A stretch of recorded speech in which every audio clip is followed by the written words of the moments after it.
Salam, xoş gördük hər birinizi əziz dostlar. Mən Azərbaycan dili və ədəbiyyat müəllimi İskəndərova Tünzalə. Bugünkü izahımız müddəa və fakt anlayışlarıyla bağlıdır. Müddəa nədir və fakt nədir? Abituriyentləri çaşdırır bəzən bu sual. Fakt bir şey bilək ki, mətndəki konkret cümlələrdir. Konkret gördüyümüz cümlələrə biz fakt deyirik.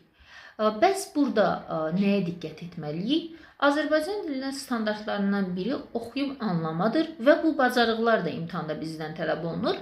Onun üçün mətndə bəzən uşaqlar deyirlər ki, ay müəllim, mən də eyni çıxan cavabı yazmışam, amma səhv gəlib cavablarımız. Çünki xırda məqamlara, xırda nüanslara bəzən şagirdlərimiz diqqət eləmir. Bizdən fakt soruşanda ola bilər ki, mətnin giriş hissəsi, əsas hissəsi və yaxud da nəticə hissəsi ilə bağlı fakt soruşsun. Və yaxud da ümumi hər hansı bir müddəa verə bilər və buna uyğun fakt verə bilər. Yəni bunlara diqqət etmək lazımdır faktda. Bəs müddəa nədir? Müddəa isə bizim faktlara əsasən apardığımız ümumiləşdirmələrdir. Misal üçün, belə bir dünəndə uşaqlara dərs keçdik ki, dünənki gündə qlobal istiləşmə ilə bağlı bir mətn var idi. Orada bizdən müddəa fakt verir və müddəa irəli sürməyimizi istəyir. Misal üçün, faktlar nələr var idi? Deməli, qlobal istiləşmənin qarşısını almaq üçün nə etmək olar? Bir, sənaye tullantılarının qarşısını almaq lazımdır. Kömürdən, neftdən istifadəni azaltmaq lazımdır. Ağac əkmək lazımdır. Günəş enerjisindən, külək enerjisindən istifadə etmək lazımdır. Bunlar faktdır da, düzdür, mətndə verilib bunlar. Bəs biz necə ümumiləşdirmə apara bilərik?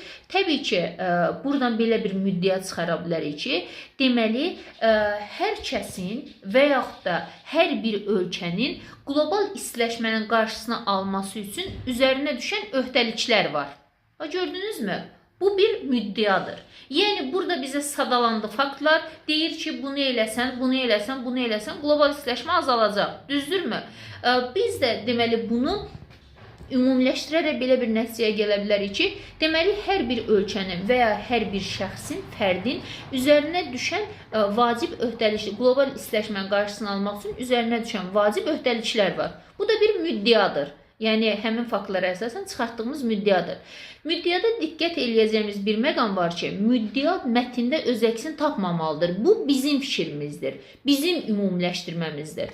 Fakt isə nədir? Təbii ki, mətndə öz əksini tapan hər hansı bir cümlə. Bu gün mətnlə bağlı vacib suallardan birini izahını etdik. Bu arada qrupumuza, ödənişsiz qruplarımız var. Onlara da qoşularaq siz də suallardan, izahlardan faydalana bilərsiniz. Çox sağ olun.